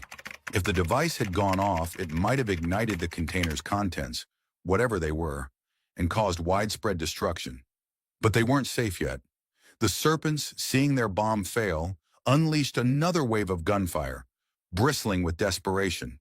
That was when a fresh convoy of vehicles roared in from the far side of the field. For a terrifying instant, Henderson feared more Serpents had arrived. But the relief on her deputies' faces said otherwise. Dean Townsend's truck led the charge, followed by Troy Wilkinson's SUV and a handful of local volunteers. Their headlights sliced through the gloom, and gunfire erupted as they joined the fray, further dividing the Serpent's attention. Now under attack from three directions, the criminal gunmen wavered. Some attempted to flee back toward their own vehicles, while others simply tossed their weapons aside, hands in the air. Henderson allowed herself a grim smile. Elk Creek's defiance was paying off. The battered farmland might be scarred by bullet holes and tire tracks, but tonight it belonged to the townspeople defending it. The combined effort of Sheriff Henderson, Dean, Troy, and the volunteers quickly subdued the remaining Serpents at the rail spur. Adrenaline still coursed through Dean's veins as he kicked away a discarded assault rifle, scanning for any last threats. Troy moved methodically from one fallen opponent to the next, checking for signs of life and securing weapons. Henderson crouched beside the shipping container, pressing a hand against her side where a bullet had grazed her jacket. The wound was shallow but painful. Janet Rhodes and Levi Parker worked together, radioing for medical assistance. A few local paramedics and volunteers, initially hesitant to approach the combat zone, finally crept onto the field under the assurance that most of the shooting had ceased. They rushed to treat the wounded, including some of the Serpents who lay sprawled across the rail bed. Dean knelt next to Henderson, scanning her condition. "Sheriff, we came as fast as we could. You okay?" Henderson mustered a tight grin. "I've been better, but I'll live. Thanks for the timely arrival." We owe you. You owe Harriet, too, Dean noted. She gave up a chunk of her defenders so we could drive down here in force. That reminder stabbed at him. He checked his phone, finding a flurry of messages from Harriet's shortwave relay. His heart hammered as he read through them. Under attack. Holding them off. Some wounded serpents remain. The latest one read, serpents retreating. We're okay for now. Relief washed over Dean so powerfully that he nearly dropped his phone. Harriet was safe, at least for the moment. He quickly updated Troy, whose shoulders sagged with a sigh. Thank God. Let's finish up here and get back to the farm. They turned their attention to the shipping container. Its steel walls bore bullet dings and smudges of powder residue where the incendiary device had briefly sparked. Janet approached, holding a ring of keys pried from one of the serpents. Should we open it? She asked. Henderson nodded, though she winced as she moved. Might be crucial evidence, but be careful. There could be booby traps or more explosives. Dean took the keys, found one that matched the container's hefty padlock, and gingerly turned it. With a creaking groan, the container's doors swung open. Inside, rows of crates were neatly stacked, each bearing cryptic symbols that suggested foreign origins. At a glance, the crates looked like they could hold weapons, ammunition, or maybe even drugs. The air was thick with the smell of oil and metal. Troy hopped in, prying open one crate with a crowbar. Inside, they found multiple assault rifles wrapped in plastic, along with boxes of high-capacity magazines.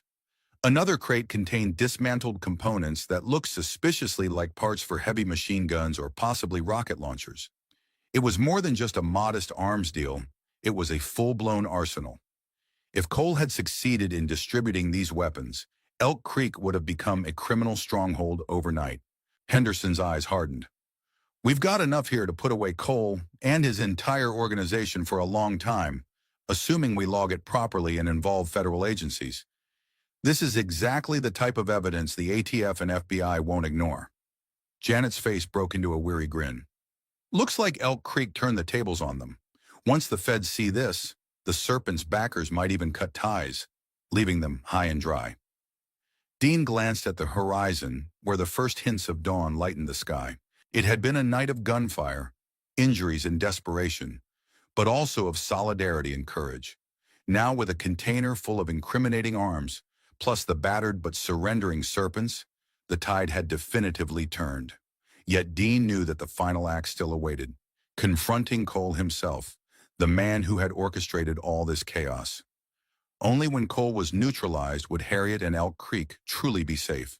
Back at the Townsend farm, Harriet and the volunteers spent the early morning hours assisting paramedics, cataloging damage, and keeping a wary eye on the property lines. The house bore bullet holes in the siding, and broken glass littered the porch. One volunteer bandaged a gash on his arm, while another nursed a twisted ankle. Still, they had prevented the serpents from overrunning the farm. Word soon arrived from a breathless messenger, another volunteer who had driven from the rail spur, to confirm that Sheriff Henderson and Dean's group had captured a significant portion of Cole's arsenal. Harriet's relief was palpable. She thanked the messenger, who offered to take any injured to a makeshift triage center set up in town. Harriet glanced at her battered walls and the traumatized faces around her. Please get them the help they need. I'll hold down the fort here. Etched. A short while later, Dean's truck rumbled into the yard. He leapt out and rushed to Harriet, enveloping her in a hug, rifle clanking against his back. Gran, thank heavens you're okay, he whispered, voice thick with emotion. Harriet pulled back to examine him, noticing the grime and bloodstains on his shirt. You're the one who's been on the front lines all night. I'm just glad you're in one piece. She gestured at the yard. We had our own little war here, but we drove them off. Dean surveyed the shattered windows and bullet-riddled vehicles, admiration flickering in his eyes. You sure did. I just spoke to Henderson.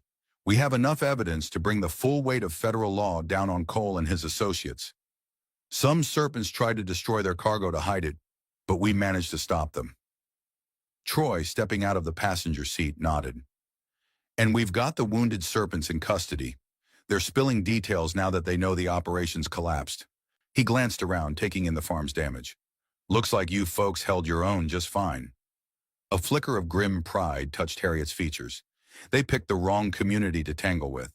Then, sobering, she asked, "But what about Cole? Have you found him?" Dean shook his head.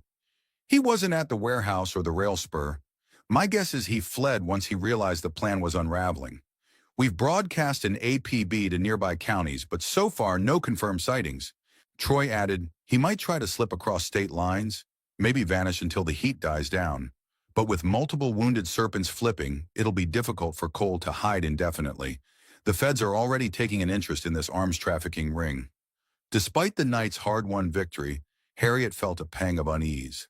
Darius Cole was the embodiment of ruthless cunning. If he was on the run, he'd be dangerous. Perhaps even more so if he decided on one last desperate gambit. She refused to underestimate him. As the morning sun climbed higher, painting the farm in warm gold, volunteers and law enforcement trickled away, either to seek medical attention or to help the rest of Elk Creek recover. Dean stayed to help Harriet board up windows and gather spent shell casings. They worked side by side, hands aching, minds dulled by exhaustion. Yet there was a buoyancy in the air that hadn't been there before. The knowledge that Elk Creek had defended itself against a criminal force that had seemed unstoppable just days prior. "This farm's been shot at, battered by storms, nearly swallowed by drought," Harriet mused, sweeping broken glass into a bin. "But it's still standing, Dean. So are we." He offered a small, weary smile. "And soon Cole's operation will be nothing but a bad memory." Still, neither he nor Harriet could entirely banish the lingering apprehension. Until Cole was definitively caught or confirmed gone, Elk Creek would remain poised on the edge of uncertainty. Across town, Sheriff Henderson and Janet Rhodes turned an old municipal building into a temporary command center. Tables and desks were piled with confiscated weapons, ammunition, and stacks of paperwork detailing the Iron Serpent's failed operation.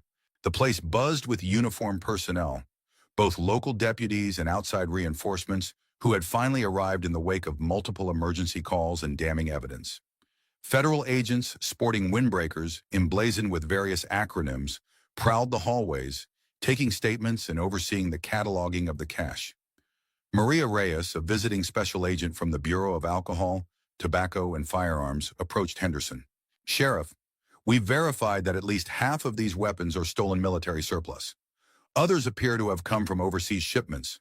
Preliminary checks show the Serpents might have connections to an international smuggling ring." Henderson nodded. "That aligns with what our local intel suggested. Cole had big ambitions for a small town like Elk Creek, turning it into a pipeline for moving contraband across state lines." Agent Reyes flipped through her notepad. "We have multiple suspects in custody who've already started talking about Cole's finances, offshore accounts, shell companies, bribing local officials." She paused, lowering her voice. "We also have evidence that some county officials here were complicit. Might get messy." Henderson sighed, not surprised, but still disheartened. "We've suspected corruption in the county for months, but we never had enough proof. Now we can finally clean house." Janet entered the room escorting a bruised man in serpent attire, hands cuffed behind his back. He refused to make eye contact. "He's willing to make a full statement in exchange for leniency," Janet explained.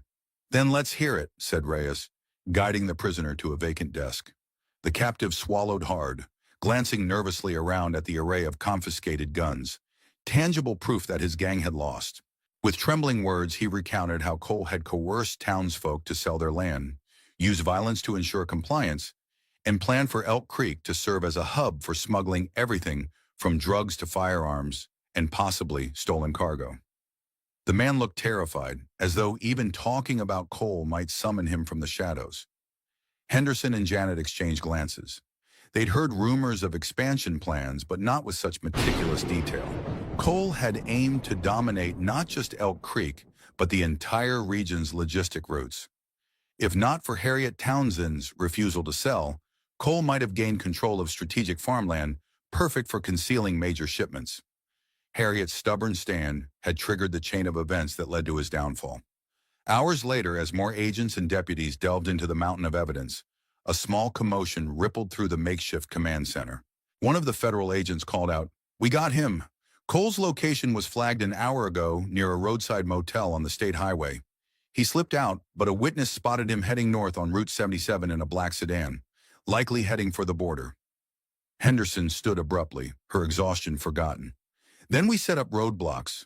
We coordinate with troopers in the next county. We can't let him slip away. Janet quickly radioed the relevant channels while Agent Reyes spoke into her phone with the urgency of someone who recognized that capturing the ringleader was the linchpin for the entire operation. In minutes, multiple law enforcement units fanned out across highways and back roads, forming a net designed to cut off any path Cole might take. As Henderson observed the chaos, a fleeting worry crossed her mind. If Cole sensed the net closing, he might go out in a blaze of desperation. He'd shown no compunction about violence in the past. But perhaps, she mused, an even bigger motivator for Cole was self-preservation. Cornered men were always the most dangerous, and everyone in Elk Creek's extended circle was about to find that out. Night fell once again, painting the sky in deep indigo. A battered hush enveloped Elk Creek as if the town itself were recovering from the tumult of the previous day. Though some residents managed to catch a few hours of rest, many remained in a state of guarded vigilance, uncertain if the Iron Serpents might mount a surprise retaliation. But as news spread that Cole was on the run, hope started to replace dread. People took to the streets to begin cleanup, hammering boards over shattered windows, sweeping away glass, and tending to bullet-scarred walls. At the Townsend farm, Harriet stood in the barn, running her fingers over a bullet hole in one of the support beams. The fight had been fierce, but they'd prevailed. Now the once peaceful barn bore the marks of that confrontation, a reminder of what determined citizens could accomplish when pushed to the brink.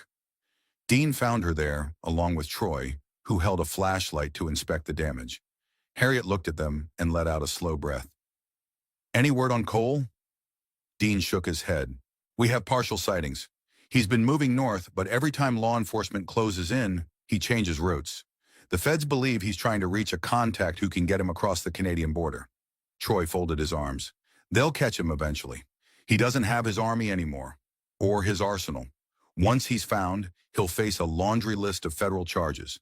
Harriet pressed her hand against the rough barnwood, reflecting on the violence and fear that had nearly overwhelmed her hometown. "He turned our lives into a battlefield just to make a profit, but he underestimated the people here. That was his undoing." Dean gently placed a hand on her shoulder. "Gran, you were the first to stand your ground. If you'd sold the farm, he might have used this place to funnel anything he wanted through the county. You changed the course for all of us." A faint smile tugged at Harriet's lips. "Took all of us, Dean, Sheriff Henderson, Sarah Alvarez with her article, Troy's drone work, and the entire community. I just happened to be the first stubborn old hen to say no." Outside, the moon illuminated a scene of tentative recovery. Volunteers and neighbors conversed in subdued tones near the farmhouse, planning the next day's repairs. Some cast weary glances at the horizon, but for now the farmland was quiet. Harriet stepped out of the barn accompanied by Dean and Troy, and paused to soak in the moonlit fields. She could almost hear the land breathing in relief. Soon headlights approached the driveway. It was Sheriff Henderson, flanked by a single deputy. She parked, stepped out, and offered a tired but triumphant grin. Cole's car was intercepted on a back road near the state line. He crashed when he tried to outrun a trooper barricade. Minor injuries, but he's in custody. Harriet felt the tension drain from her limbs, replaced by a warm rush of gratitude. Dean exhaled, shoulders sagging as though he'd been carrying an invisible weight. Troy let out a low whistle. Henderson continued. "He won't be getting out anytime soon, not with the charges he's facing. Drug trafficking, arms dealing, conspiracy, attempted murder, you name it." Silence, heavy with collective relief, hung in the air. Then Harriet found her voice. "That's the best news we could hope for. Elk Creek can finally start to heal." Henderson nodded. "There's still plenty to do. Paperwork, trials, rebuilding faith in local government. But at least the worst is behind us." One by one, neighbors in the yard caught wind of the announcement. Jubilant cries rose.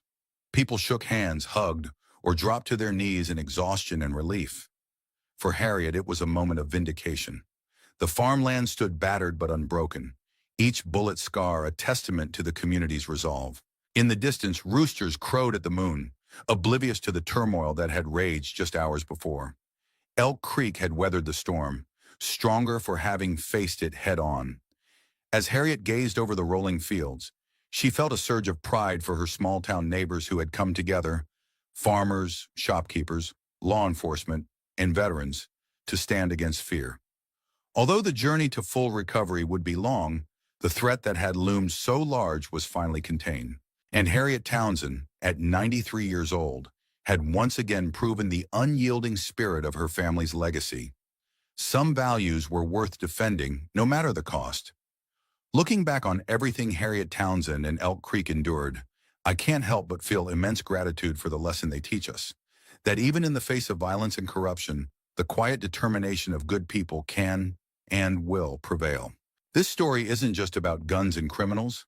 It's about standing firm for what's right, cherishing the land and heritage that shape us, and recognizing that we're stronger together than we ever could be alone. I invite each of you to share your thoughts and reflections in the comments. Let's discuss how stories like this reflect our own communities and inspire us to protect what we love.